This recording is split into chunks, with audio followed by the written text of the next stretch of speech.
Representing Jewish Changemakers, please welcome Morgan Cooper.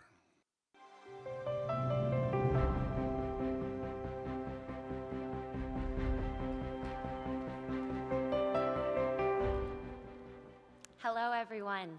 My name is Morgan Cooper, and I am one of the Changemakers GA co-chairs. The Changemakers Fellowship is a 6-week intensive learning experience designed to help young professionals bridge the early gaps between school and work and the entry to the next position. I am so honored to introduce Bari Weiss today so that we can all hear her timely and inspiring message. But first, I want to recognize how incredible it is to be here with so many inspiring leaders.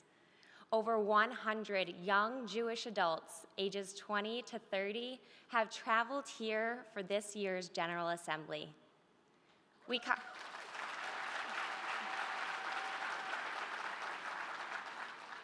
come from 27 states, 3 Canadian provinces, and right here in DC.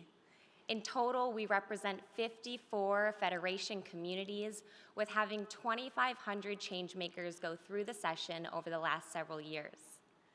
Each of us have taken time away from work and school and our families to be here, committed to learning, strengthening our leadership skills, and building meaningful connections with others. We all share the hope and determination to make a difference and to make our voices heard as part of the up-and-coming Jewish Federation leaders. To all of you here, I want to say thank you for building a community that champions young leaders and our potential. With your guidance and partnerships, we are building a more vibrant, inclusive, and resilient Jewish future.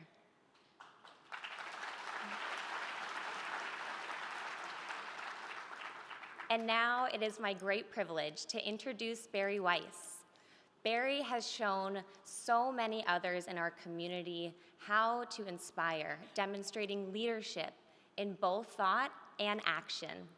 In her books and articles, Bari has continuously pushed boundaries, challenged prevailing narratives, and advocated for the free exchange of ideas, even when those ideas are uncomfortable or unpopular.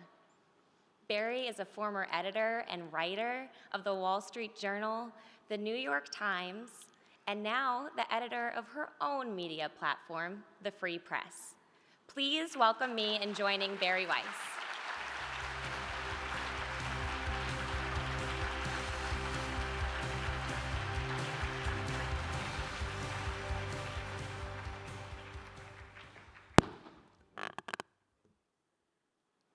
When did you know? Looking back, now that we're on the far side, I wonder, when did you realize that things had changed? When did you know that the things we had taken for granted were suddenly out of reach? That the norms that felt as certain as gravity had disappeared? That the institutions that had launched our grandparents in this country had turned hostile to our children? When did you notice that what had once been steady was now shaky ground? Did you look down to see if your own knees were the ones that were trembling? When did you realize that we were not immune from history, but living directly inside of it? When did you see that our world was actually the world of yesterday, and that a new one with far fewer certainties, one where everything is up for grabs, was already coming into being? Maybe it was September 11, 2001, when Islamist terrorists murdered 3,000 Americans. Maybe you noticed in the days afterward, as my friend Jonathan Rosen did, that an explosion of Jew hatred seemed to have ridden on the contrails of the airplanes that the jihadists had turned into weapons of mass destruction and aimed at the heart of American civilization. Or maybe it was the Second Intifada, in which everyday places, Mike's Place, Sabaro's, Cafe Moment, the Dolphinarium, became symbols for slaughterhouses, even as few of our would-be allies said their names. Or maybe it was on February 1st, 2002, when Al-Qaeda beheaded the journalist Daniel Pearl in Pakistan as he spoke his final words, "I am a Jew. My mother is a Jew." Or maybe it wasn't until the Shabbat morning of October 27th, 2018, when a neo-Nazi gunned down 11 Jews at Tree of Life in Pittsburgh while shouting, "All Jews must die." Or maybe it was the shooting 6 months later at the Chabad of Poway, because for Hannah Kay, who witnessed the murder of her mother Lori on that day, it surely was. Or maybe it was January of 2022 when a gunman held the congregants of Congregation Beth Israel in Colleyville, Texas, hostage. Or maybe it was before. Maybe it was the bombing of the Amia Center in Buenos Aires, the terror attack at the Chabad of Mumbai, the school shooting in Toulouse, or the murder of Sarah Halimi, an older woman who was thrown out of her apartment window in Paris. Maybe you don't remember, but French prosecutors decided to drop the murder charges against her killer, who had shouted Allahu Akbar, because those prosecutors said that he had been smoking weed. Maybe it was the rise of Jeremy Corbyn in England, or white supremacists marching through Charlottesville with their tiki torches. Maybe it was the anti-Semites at the helm of the Women's March. Or maybe it was the social consequences you suffered when you dared to notice them. Maybe, as it was for so many, it was the morning of October 7th, when Hamas terrorists came across the border into southern Israel on foot and on motorbike and by truck and by car and by paraglider to murder and maim anyone they could find. Maybe it was the fact that they had come armed with maps that had been drawn by Palestinians with Israeli work permits, who told them which home had children in it, who told them who owned a dog. But maybe even that wasn't enough. That was still over there. It wasn't here. Maybe it took until October 8th, when in Times Square, while terrorists were still roaming in Israel, people were cheering, exhilarated, jubilated at the news of Jewish death. Or perhaps it was the moral inversion in the days that followed, the Chicago chapter of Black Lives Matter using the symbol of a hand glider, a symbol of mass murder, as a sign of liberation. Or maybe it was when the heads of Harvard and Penn and MIT, who run schools that cater to the most minute of microaggressions, could not answer in the affirmative when they were asked if calling for the genocide of Jews qualified as bullying and harassment. Or maybe it was the fact that professors and Broadway producers were the ones that were tearing down posters of women and children and babies held captive by Hamas. Maybe it was after October 8th when you organized the march, and none of the people who post about being allies showed up. Maybe it was the physical attacks on Jewish students at Tulane, at the University of Pittsburgh, or at DePaul. Maybe it was the school shootings in Toronto and Montreal. Or maybe it was the now near daily assaults on the streets of Brooklyn against the most visible members of our community. But maybe it was more subtle than that. Maybe it was the quiet purging of proud Jews, like the novelist Alyssa Albert, who refuses to be quiet about Israel, from the arts, from museum boards, from human rights groups.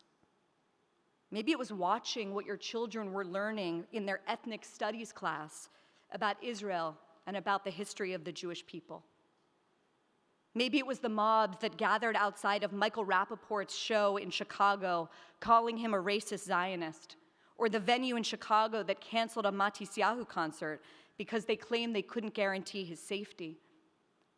Or maybe you knew when you saw that an Orthodox Jewish man was shot while walking to shul a few Shabbats ago in Rogers Park in Chicago, only to be offered thoughts and prayers from the city's mayor. Or maybe it took the events of this past week, when Jews were hunted in the streets of Amsterdam, a pogrom in 21st century Europe. They called it a Jew hunt, and they texted about it. In one of the recordings, A victim of the attack jumps into one of Amsterdam's canals to escape his assailants. He is forced to say, "Free Palestine," as he treads water. His assailants laugh and jeer and call him a cancer Jew. Soon, I'm sure, Columbia students are going to hold a protest on behalf of the pogromists. And if that seems like an exaggeration, consider the fact that yesterday, on Veterans Day, a group of them were camped out on the quad holding a memorial service for Sinwar. Now, perhaps at the time, each one of these discrete events felt like a nightmare or a flu, something terrible to be endured until in good time it would pass, until things would go back to normal, as they surely would. But those in this room whose parents or grandparents fled Tehran and Moscow and Beirut and Baghdad, they knew better. The Persians, the Russians, the Cubans in our community, they never didn't know. And that is because they come from a world where to be Jewish required knowing. They understood tyranny and threats to freedom because they had lived it. And they have been alive to the threats against us and against liberty that left too many comfortable American Jews sleepwalking over the past decades. I want to suggest to you that the task for us in this moment is to learn this state of mind and this state of being, the resilience, the vigilance, the mental strength, the courage, and the pride, not just to survive, but to thrive in this new world that we are living in. We must learn from those who never had the luxury of losing their instinct for danger. And that begins by articulating first to yourself and then out loud what you know, because only then can we get serious about what being in this new world requires of us. If you find yourself often asking the people around you, "Can you believe?" Well, you need to ask yourself why reality is still catching you off guard. What little lies, what lies of omission, or lies told in the name of being politically correct or polite are you telling yourselves, even today? Here's one. We told ourselves that multiculturalism and unfettered immigration were good because we had benefited from both, because they had made our own lives possible. But we need to get serious about their limitations, because what we're seeing right now in Europe is that people from profoundly anti-Semitic countries do not check their belief systems at the border of the Western world. Do you want to see what happens when people are too scared, too cowed to discuss that problem plainly? When they are too worried to say plainly that some cultures are more tolerant and inclusive than others? Look at what is happening to the Jewish community in Amsterdam. Look at what is happening to the Jewish community in London. And if you think what just happened in the Netherlands can never happen here, I urge you to take a very, very hard look at our history. We also need to get serious right now about who our allies really are, and to be able to say that some of the best defenders of our community, like Richie Torres and Douglas Murray, are not Jews themselves, but that some of the biggest sellouts of our community are. We need to level with ourselves.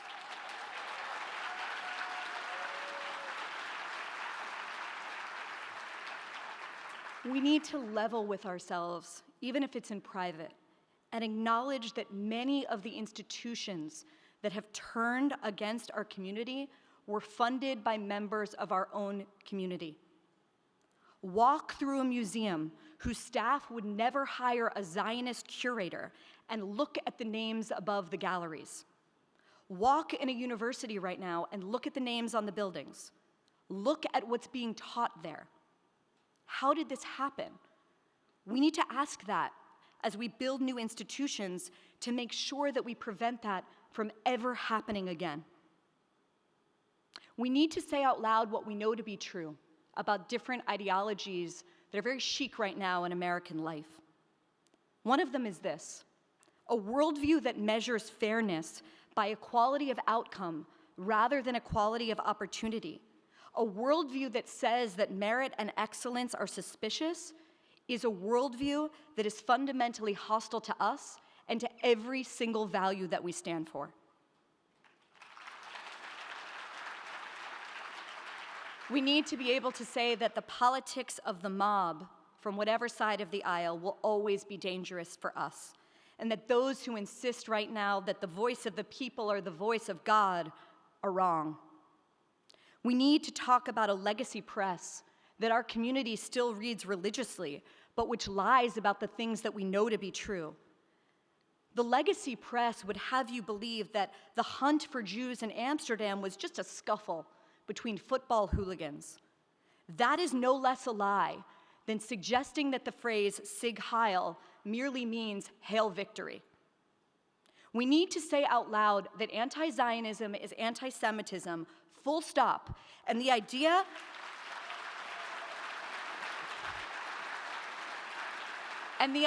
that we need to indulge in panel discussions to debate that inside the Jewish community is perverse. We need to take the phrase globalize the Intifada seriously.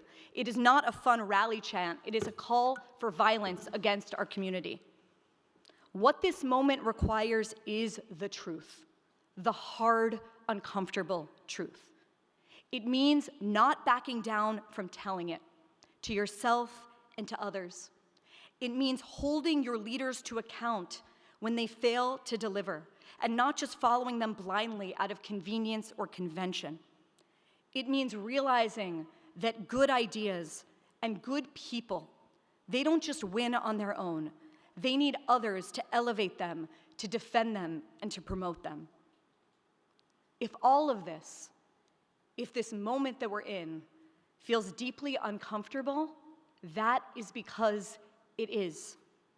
As my friend Alana Newhouse says, if it feels like the end, that's because all beginnings do. If it feels like the end, that's what beginnings feel like. And all new beginnings feel uncomfortable. But we have choice in this end and in this beginning. We have agency, we have power, and we have the blessing to live in America. So we can continue to offer bromides about how the arc of history bends towards justice and how politics is a pendulum that naturally reaches its midpoint, and about history is a story of progress. Or we can accept that none of that is actually true, that we bend the arc of history, that the pendulum can go in all kinds of radical directions, and about history is never written in advance, that we write it. We can accept what this moment requires and figure out how to forge a world anew. My hero, and I'm sure many of yours, Natan Sharansky, said that there were two kinds of Jews in the Soviet Union. There were the Jews, and these were the majority maybe, who wanted to save the world. And they became communists and ended up enslaved and enslaving half the world. And then there were the Jews who wanted to save other Jews, who wanted to save themselves in their families.